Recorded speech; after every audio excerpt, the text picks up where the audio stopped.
And now these three remain: faith, hope, and love. But the greatest of these is love. Thank you, Lord God, for this time that you've given us to gather, not only to worship you, but also, Lord God, to hear from your word. We thank you, Lord, for your word. It's alive, and it searches through our hearts and our minds, divides our joints and marrows. It replenishes our soul. It fills our hunger, Lord. And I am praying, God, that I will be able to preach your word, seasoned with salt. And I am praying also that you will speak to each and every one of us this morning. We thank you, God, and we ask these things in Jesus' name. Amen. Amen. Hallelujah. You may now be seated. Last week, the Lord led me to preach 2 Peter 1, verses 5 to 7. The title of my message last week is Back to the Basics. And I didn't know there's a part 2 because the Lord told me to... this message was born on Tuesday morning while I was praying. The Lord told me to compare 2 Peter 1, 5 to 7 with 1 Corinthians 13:13. And when I did that, my mind was blown. And I don't know, but it excites me when I saw what I saw. And hopefully, as I convey this to the church, your minds also, Lord, will be changed. And your hearts, more importantly than your minds, that your hearts may be changed. And I knew it's also from the Lord because as soon as I saw what God wanted me to see, He gave me the points. Again, just like that, He gave me the points. And my prayer this morning is that we will receive this with eagerness and with honesty before the Lord. We have Back to the Basics Part 2. And this is really blessed me as I was studying this message. It really blessed me. And I pray that this message will be a blessing to you this morning. Amen? Let's begin then. Praise the Lord. The introduction that I want to say is that one of the many proofs for the inspiration of the Bible is its unity. What do I mean by that? That's not the only proof, by the way. That's one of the proofs. The fulfilled prophecies is proof that the Bible is true. Okay? The lives that it changes is another proof that the Bible is true. Remember when sometimes we would need to make a decision about picnic. Where are we going to the picnic? Everybody has their own idea and everybody has their own suggestion. Nobody can agree with it, right? You finally have the time, or you finally have the place. Now you're talking about the time, and it's still, the Bible has been written by about 40 different people living at different times, coming from all sorts of walks of life, upbringing, educational background, family background, and yet their message is united. In other words, the Bible never contradicts itself. The Bible never contradicts itself. So, when the Lord told me Tuesday morning to compare 2 Peter 1 verses 5 to 7 to 1 Corinthians 13, I was really blown away by how cohesive the Word of God is. In 2 Peter, in last week's message, which is Back to the Basics, now it's called Back to the Basics Part 1 because I didn't know there's a Part 2 because the Lord gave me the Part 2 of this message. 2 Peter 1, 5 to 7 says, "For this very reason, make every effort to add to your faith virtue, and to virtue knowledge, and to knowledge self-control, and to self-control perseverance, and to perseverance godliness, and to godliness brotherly kindness, and to brotherly kindness love."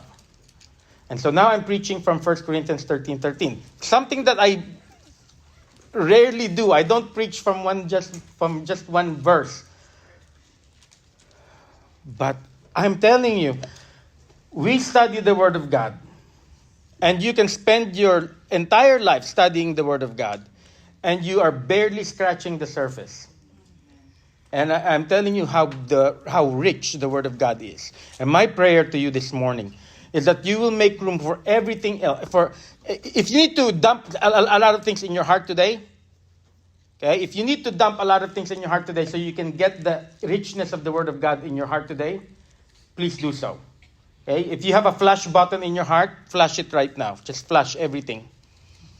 And prepare to receive the richness of God's Word with just one verse. This is probably, if for whatever reason I'm dying, or that on my last Sunday, or the last Sunday of my career as a pastor, or if the Lord doesn't come back yet, and I grow older, and then it's about time for me to die, I am going to preach on this message again. It's that rich, and it's that good. I'm not telling you that my preaching is good. That's not what I'm telling you today. What I'm telling you is the Word of God is good. And it will really bless your soul this morning.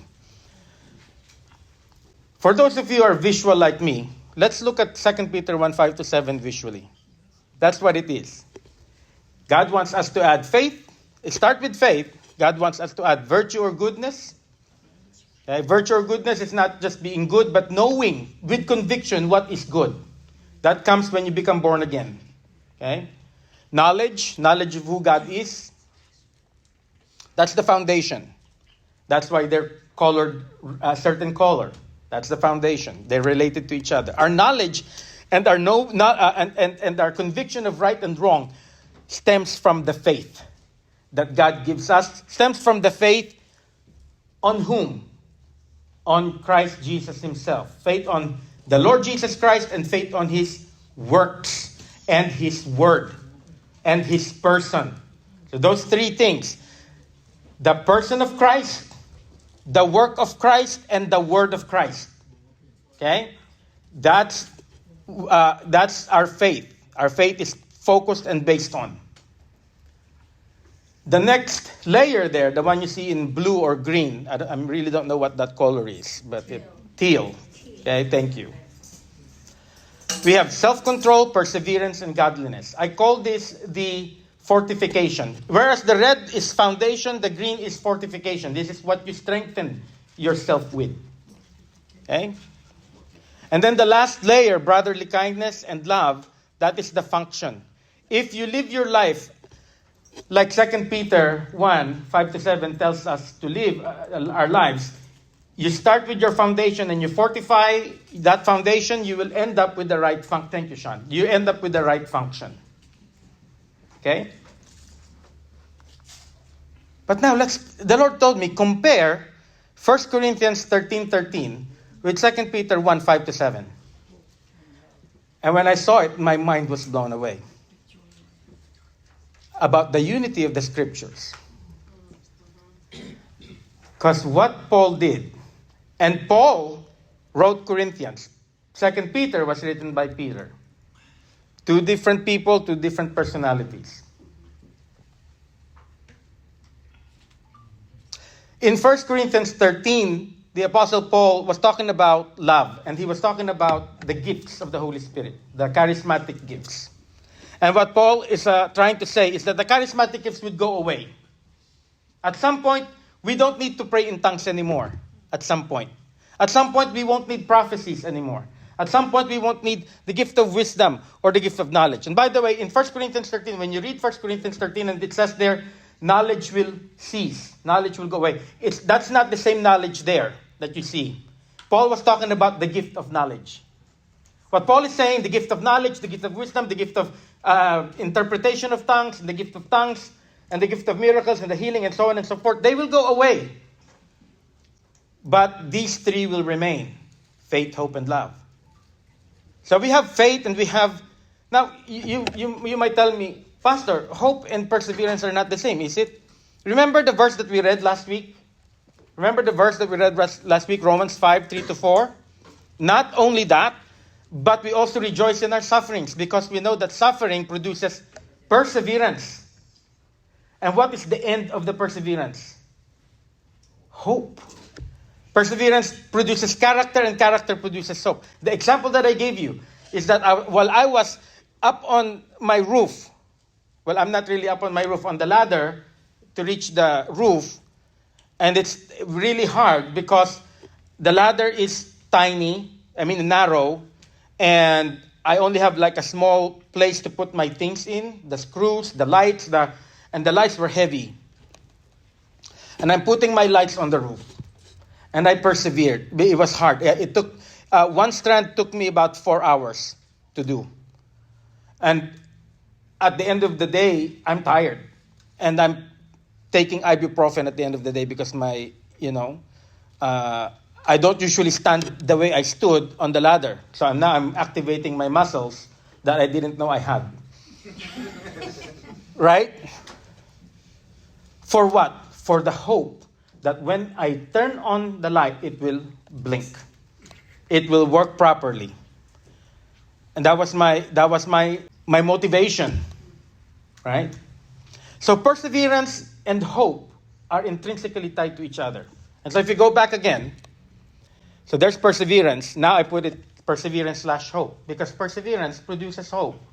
Okay? And the Apostle Paul says, now these three remains: faith, perseverance, or hope, and love. And I want you to notice something too. Because that's why I like pictures, because it helps me. It helps me see things. On the foundational portion, Paul picks the first one. Because like I said, that's the foundation. The foundation of our knowledge of who God is, and the foundation of our virtue that God puts in us is faith. But then you look at the fortification portion of that list from 2 Peter. The Apostle Paul picks the middle one. So in the first portion, he picks the first one. And the middle portion, he picks the middle one. And then the last portion, he picks the last one. I'm not saying there's a spiritual meaning to that. But I just looked at it and I'm like, wow. I don't think it's a coincidence. It's because the same Holy Spirit who inspired the Apostle Paul is the same Holy Spirit who inspired the Apostle Peter to write their letters to the churches. That's not what I'm excited about. That's just extra. That's just bonus. Okay? But now let's look at a very short verse today that Ia read. And now these three remain: faith, hope, and love, but the greatest of these is love. So we're going to look at two things here. On verse 13, the word remain and the word greatest. What do they mean? What do they mean? In Greek, the word remain, so it says their faith, hope, and love will remain. The Greek word for that is meno. Meno. And it means to stay in place, or to remain in a certain state or condition, okay, that doesn't change. It also means to endure over time, or continuing in relationship or connection. That's what it means. So that's the Greek word that's used for 1 Corinthians 13:13 when the Apostle Paul wrote remain. Now these three remain. This three stays in place. This three will be constant. That's what the Apostle Paul is saying. Now let's look at the word greatest. What's the Greek word for greatest? Megas. So out of these three that will remain, the megas is love. What does megas mean in Greek? It means great in size, quantity, or degree. That's why we have the mega mall. For those of you who remember the mega mall in the Philippines, that was the biggest mall when I was growing up. In my time, before the Mall of Asia was built, the mega mall was the biggest mall. It also signifies importance. It's the most important thing. And it's also the most powerful thing. Okay? And when it comes to describing a voice, it's the loudest. You remember the megaphone? That's why it's called a megaphone. So that's what it means. So we're now talking about the things that will remain, which is faith, hope, and love. And out of those three, the most important, most powerful is love. Okay? Agape. Okay. Now, what does this mean for us? It simply means this. Since there are three that will remain, we need to prioritize those things. We need to prioritize those important things. Those three are important. But out of those three that are important, there's one most important.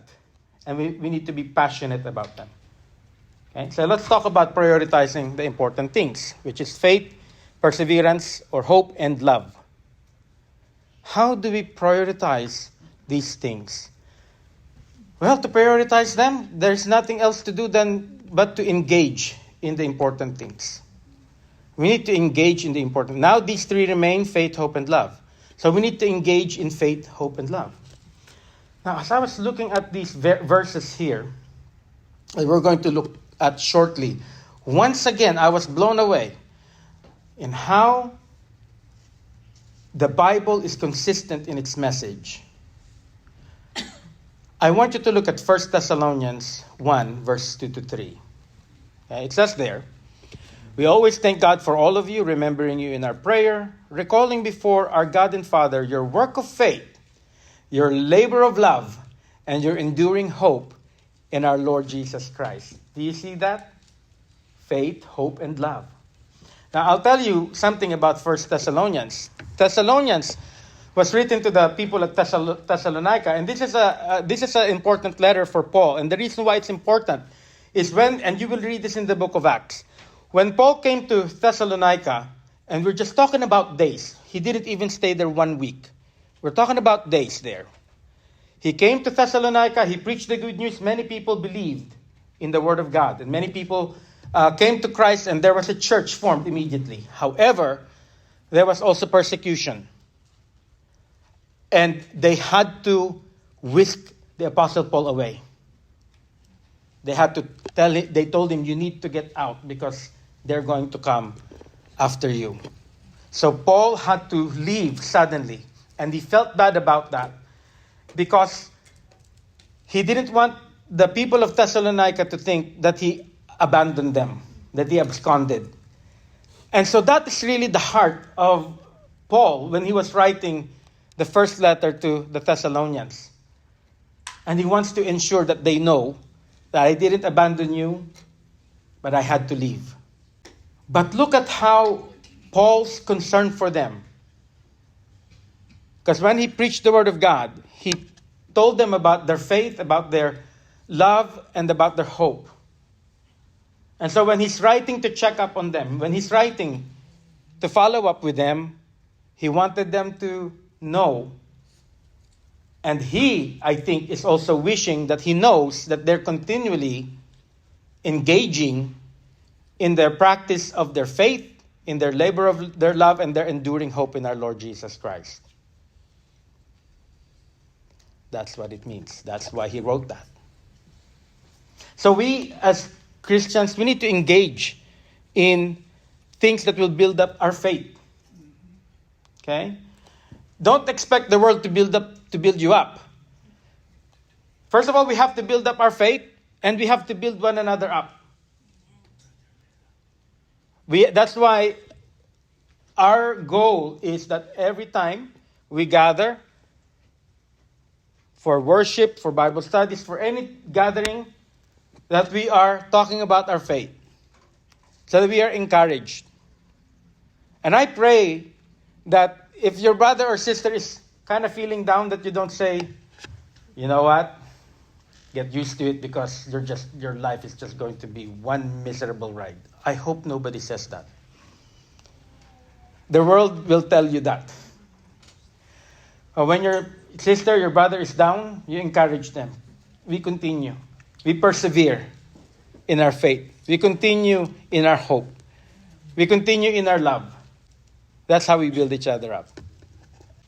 Not only do we engage in the important things, but we also have to excel in the important things. What are the important things? Hopefully by the end of this message, you already know the three words: faith, perseverance, hope, and love. There's a quiz next week. excel in the important things. We have to excel in faith. We have to excel in perseverance. We have to excel in love. I want you to look at Revelation 2:19. This is the Lord's letter to the church in Thyatira. This is the Lord writing to the Thyatira church. And then the Lord says, I know your deeds. If you ask me, Pastor, why should we excel in love, faith, and perseverance? It's because the Lord knows our deeds. And I like that the Lord notices this. He says, I know your deeds. And he enumerated those deeds, your love, your faith, your perseverance. And that your latest deeds are greater than your first. In other words, when they started in their journey of love in Christ, their faith in Christ, their perseverance in Christ, that at that moment, they were doing well. God knows your deeds, and God will know your deeds. And so that's why we need to make sure that we not only engage in faith, hope, perseverance, and love, but that we excel in that. Because you might not know it, you might not feel it, but the Lord of the church, Jesus, the Lord of the church, knows your deeds.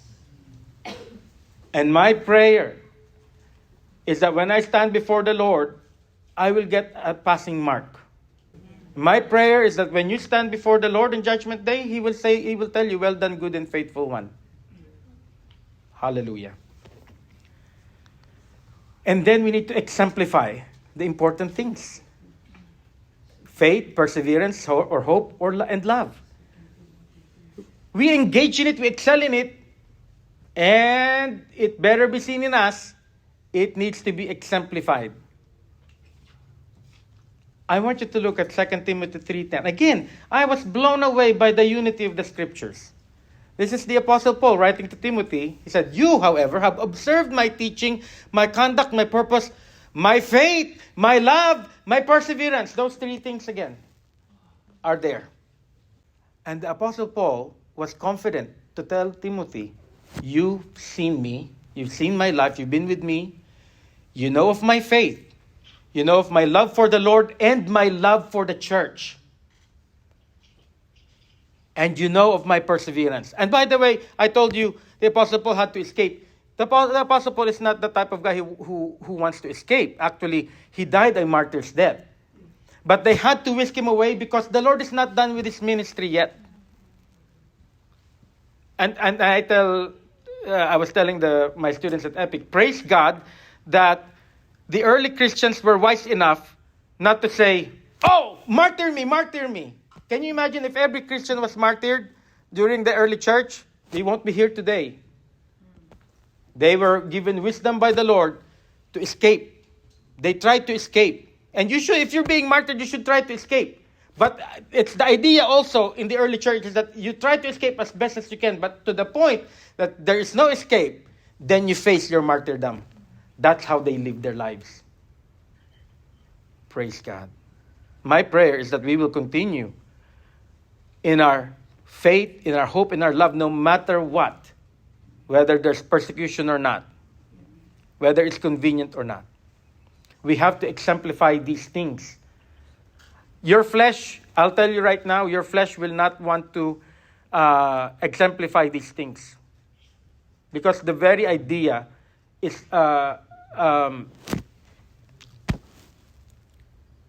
anathema to the flesh.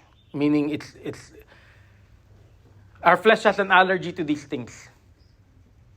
But we have to excel in them. You can't just know it by head. You have to live it. That's why Paul said, you have observed my teaching. Let it be observed in us. They have observed my teaching, my conduct, my purpose, my faith, my patience, my love, my perseverance. Let these three things be observed in us, church. Amen? Praise the Lord. So, we need to prioritize these things. There's nothing, that's your homework. That's you and I's homework. Until the Lord takes you home or until the Lord comes back. That's our homework. Faith, perseverance, hope, and love. But, the Apostle Paul said, out of these three things, and the Apostle Paul, out of the inspiration of the Holy Spirit, out of these three important things, there is one most important. That's why I kind of changed the color a little bit, where I kind of muted the color, right? I'm not doing away with faith. I'm not doing away with perseverance and hope. But for the moment, we have to focus now our attention to the greatest of these three, which is love. Hallelujah. And the next point I'm going to share to you, I want you to pay attention. I want you to pay attention to the next point that I'm sharing today. If there is one thing that I ask of you to get out of this preaching today, it is this next point. If you can listen and learn from this point, I will be the happiest pastor ever. I can die happily. I can die in peace. And this is the only time that you will hear pastor tell you to enrich yourself. I want you, church, to enrich yourself with Christ's love. I want this church to understand this very, very important thing. You need to enrich yourself with Christ's love. Not with money. As I'm telling you, this is the only time I'm going to tell you to enrich yourself. Okay? I want you to turn your neighbor, tell them, enrich yourself with Christ's love. How do we enrich ourselves with Christ's love? This verse is what blew me away. This passage is what blew me away, and I want you to pay attention to this passage. Ephesians 3:17-19. So that Christ may dwell in your hearts through faith. Then you, being rooted and grounded in love, will have power together with all the saints to comprehend the length and width and height and depth of the love of Christ. And to know this love that surpasses knowledge, that you may be filled with all the fullness of God. I am going to break this down for you. And I'll tell you why this is important. Because I can tell you, just as I can tell about myself, that if not all of you, many of you are struggling with the love of Christ. And today I want to just, oh Lord, I said, Lord, if you can just open their eyes, that they may realize how much you love them. And the songs that we sang this morning, I prepared that without regard to what I'm about to preach.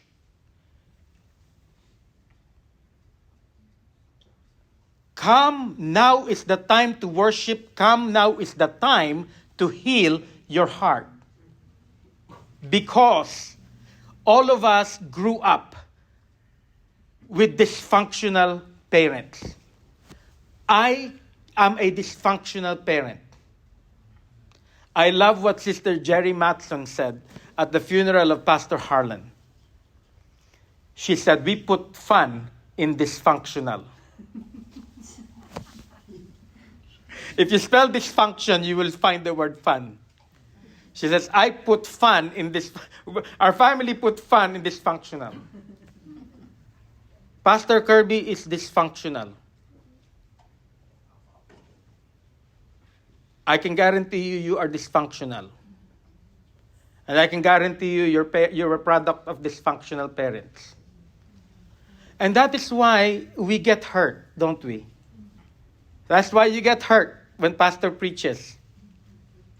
Because you don't know, and I don't mean anything by that. It's just a matter of fact. Your parents hurt you. Right? Amen? Your parents hurt you.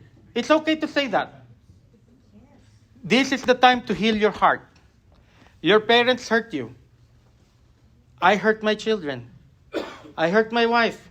Not physically, but with the things I say, the things I do. We hurt one another, don't we?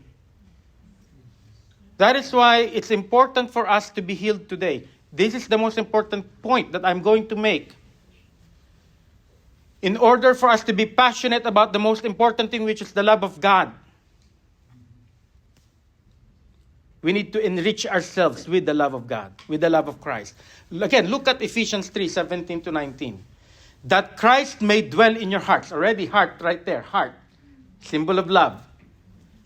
so that you are rooted and grounded in love. You need to be rooted and grounded in love so you have the power to comprehend how high and how wide and how long and how deep is the love of Christ. Do you see that? Is Paul being redundant? He's not being redundant. He's trying to make a point that he loves you. And I know some of you have a hard time accepting that. I know it. I'm sorry for the people who missed today's service. Yes, I am recording this. Sometimes we run out of battery. That's why sometimes, at the end of the YouTube, you don't see me anymore because it's now just the microphone. Be passionate about the most important thing because God is passionate. God is passionately in love with you. I want you to understand that. God loves you more than you would ever know. And that's why he says that Christ may dwell in your hearts, that you are rooted and grounded in love, that you have the power to comprehend the length, the width, the height, and the depth of the love of Christ. Then and only then will you be filled with all the fullness of God. Do you understand what I'm telling you? Do you understand what the Word of God is telling you? Amen. That God loves you. And some of you need to be convinced by that.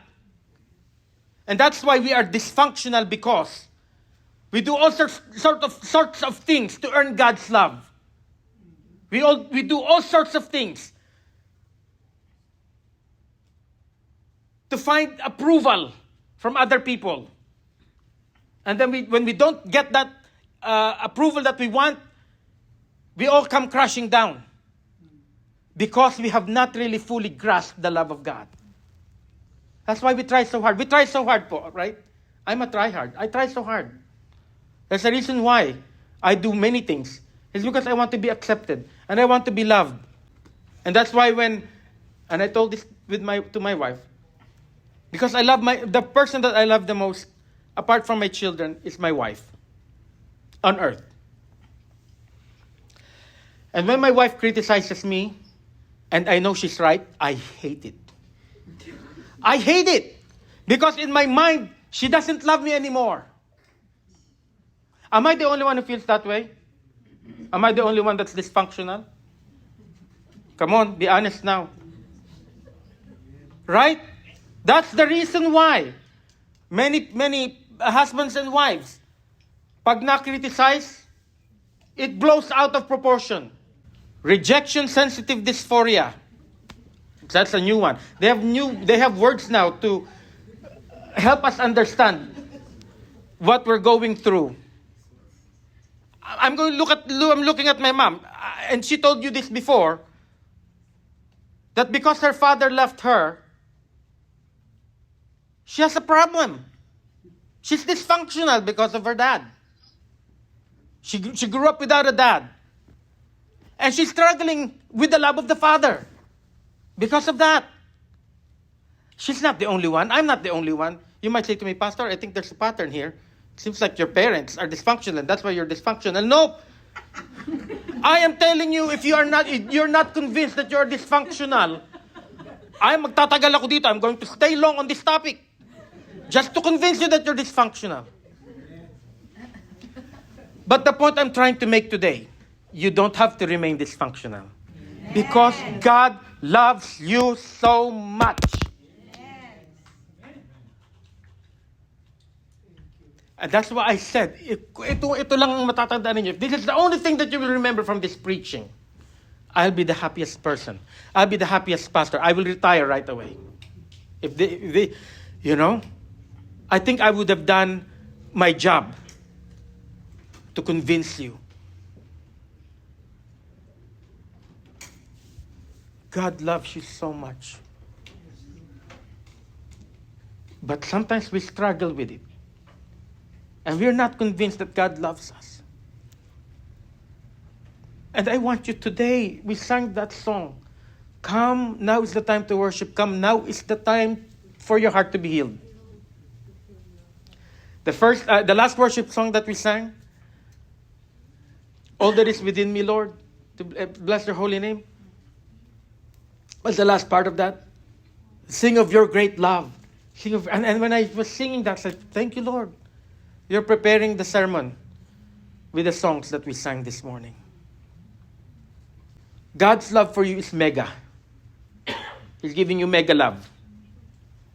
That's why He gave His Son, Jesus, to die on the cross for our sins. That's how much He loves us. So let's enrich ourselves with the love of Christ.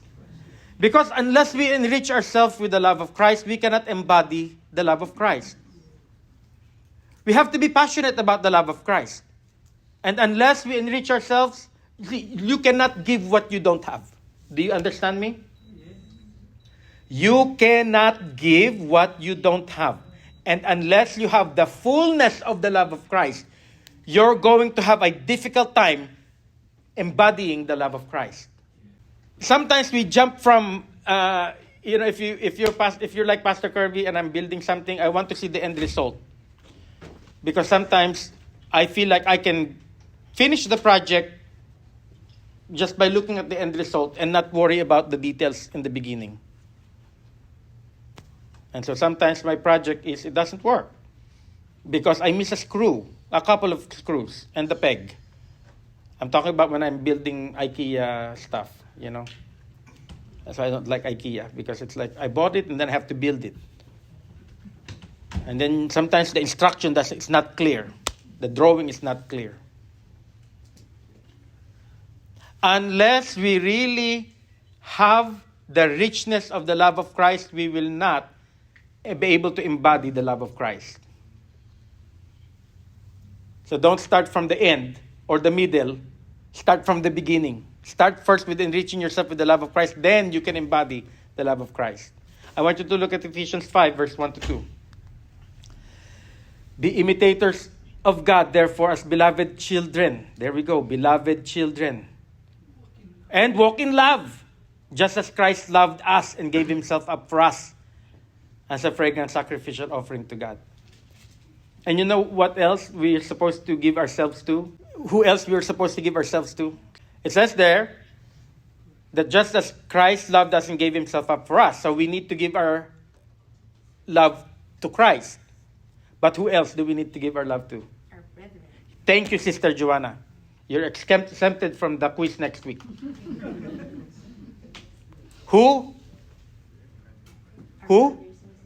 Our brothers and sisters. We give our love to Christ and we give our love to our brothers and sisters. How does that look like? That is something that we will forever learn until the Lord takes us away, until the Lord takes us home. Thank you, God. So, we need to enrich ourselves with the love of Christ so that we can embody the love of Christ. And that's where we perfect it. We and I have to use the word E because everything is E. So Pastor Kirby is quirky like that. We need to be edified or perfected in Christ's love. So we embody it, but we also try to perfect it. My goal and my hope, we will not be like the Ephesian church. Remember in the book of Revelation? In the book of Revelation, they were praised for their works. They were praised for their commitment. But you know what they forgot? Love, their first love. And you know what Pastor Mark Slomka, the district supervisor of the Western District, when I attended the Fall Leadership Conference this September, he was our keynote speaker. And he spoke on that. He spoke on Ephesians. And he says, many pastors believe or are mistakenly believe that when the Lord rebuked them for their lack of love, that it's their lack of love for the Lord. That's not what it is. They are being rebuked for their lack of love for one another. Because it's not enough that we enrich ourselves with the love of Christ. That's the starting point. We have to embody it. Not one time, not 2 times or 3 times, and then you check the box and says, Lord, I passed 3 times. That's it. No. You embody the love of Christ and you perfect it. You perfect the love of Christ. And that's why the last verse, is 1 John 4:11-12. It says there, "Beloved, if God so loved us, we also ought to love one another. No one has ever seen God, but if we love one another, God remains in us, and this love is perfected in us." Whew. You want to be perfect? You want to be perfect before the Lord? Be perfect in loving one another. It's hard. But that's why the Lord gave us an example. "Father, forgive them, for they do not know what they do." Did the Lord say, "You guys are dumb. I didn't do anything to you"? He didn't say that. He says, "Father, forgive them, for they do not know what they do." And that has to be perfected in us. I know it's tough. When I argue with my wife, when we have an argument and it's not my fault and the Lord prompts me, "Go ahead, make peace with your wife." Why? I'm not the one. That's why she's like that. She never says sorry to me because I'm always the one, sorry. I have nothing to pick on. You're my only wife.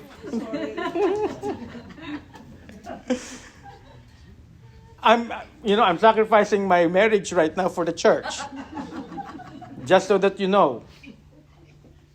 Do you understand me? Do you understand me? Hallelujah. You want to be considered perfect in perfecting the law, in fulfilling the law? Look at Romans 13:10.